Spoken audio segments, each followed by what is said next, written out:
Hola de nuevo. Vamos hoy a estudiar la primera parte del capítulo 1 del libro de Mankiw, que se pregunta qué estudian los macroeconomistas y de paso definimos pues el objeto de estudio de la macroeconomía. Comencemos entonces.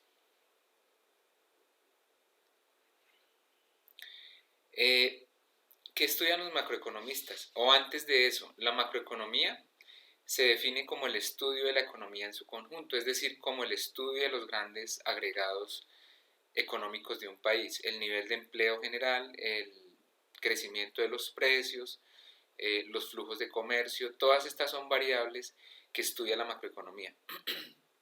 Pero ¿qué tipo de preguntas se hace sobre estas variables el macroeconomista? Bueno, una muy importante y que de hecho dio origen a la ciencia no de la macroeconomía sino de la economía en general, es por qué hay países pobres y por qué hay países ricos. ¿Dónde está la clave de la riqueza de las naciones? ¿Por qué hay países que logran ser industrializados y otros países que por el contrario eh, tienen una gran parte de su población en condición de pobreza, con necesidades básicas insatisfechas, sin oportunidades de acceso al empleo, a la educación, a la salud? Esta es una gran pregunta, es una pregunta gruesa, de largo plazo, una pregunta muy fuerte que se hace la economía en sus orígenes. Otra pregunta que ya nos preocupa más a nivel cotidiano es por qué los precios crecen más rápido en algunos países que en otros, es decir, por qué hay inflación en los países. Otra pregunta muy importante es cuáles son las causas del desempleo. Nosotros sabemos que en la mayoría de los países la forma de acceder al ingreso es a través del empleo. Entonces, si no se tiene ingreso, no se tiene posibilidad de consumo y sin posibilidades de consumo disminuye mucho el bienestar. Una familia que no puede comprar su mercado, que no puede enviar los hijos al colegio, que no puede movilizarse eh, a causa de una situación de desempleo, es un problema social, no solamente es un problema económico, es un dilema que causa malestar social, que causa violencia intrafamiliar, que causa incremento en los índices de criminalidad. Es decir, el desempleo es un tema que parece a primera vista económico, pero que fundamentalmente es un problema social.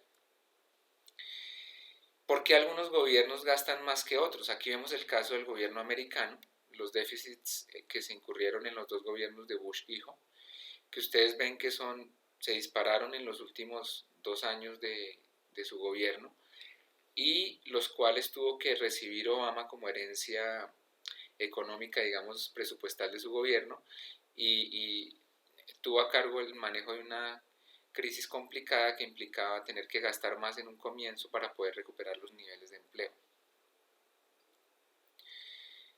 ¿Por qué los países, otra gran pregunta que se hacen los macroeconomistas, por qué los países experimentan auges y recesiones? ¿Qué es un auge? Es una situación de crecimiento del nivel de la actividad económica. Cuando la actividad económica crece, mejora la producción, se utilizan más los factores productivos, más gente está consiguiendo empleo y por lo tanto está cayendo la tasa de desempleo. Es la época que llamamos o que llaman en la Biblia las vacas gordas. ¿Qué es la época de las vacas flacas? La recesión. Cuando la producción se contrae, se acumulan los inventarios. Una recesión agravada la llamamos depresión, como la de 1929 en nuestra historia económica mundial. Cuando hay recesión, aumenta la tasa de desempleo y cae la tasa de producción, de crecimiento de la producción interior bruta.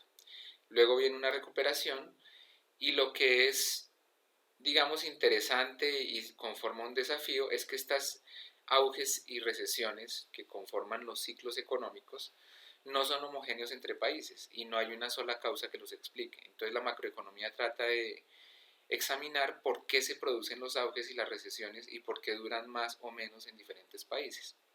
La tendencia secular o la tendencia de largo plazo es a que los países crezcan.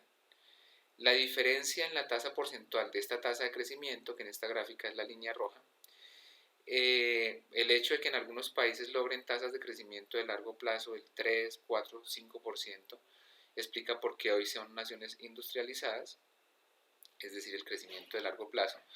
Y si logran tasas inferiores al 1 o 2%, pues explica por qué los países hoy son pobres. Entonces tenemos países industrializados como Alemania, Suecia, Dinamarca, Canadá, y países pobres como Bolivia, Etiopía, Ghana, por mencionar algunos casos.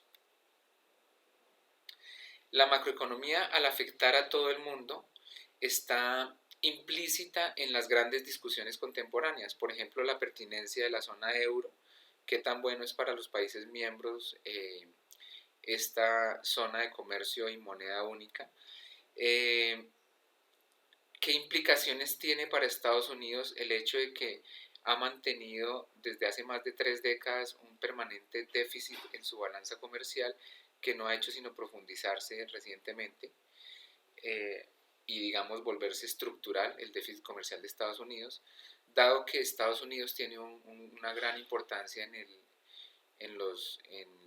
el orden mundial. ¿Qué importancia tiene y qué repercusión tiene, por ejemplo, que el yuan esté fijo al dólar como política macroeconómica de la China?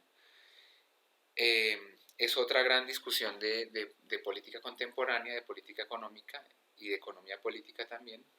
Y cómo los macroeconomistas logran mejores resultados en términos de reducción de pobreza, porque la reducción de la pobreza debería ser, digamos, como el principal quehacer de los macroeconomistas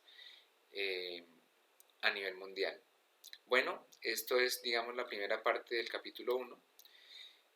Fue tomado de las páginas 45 a 47 del libro de Mankiw, y las diapositivas pues presentadas en emails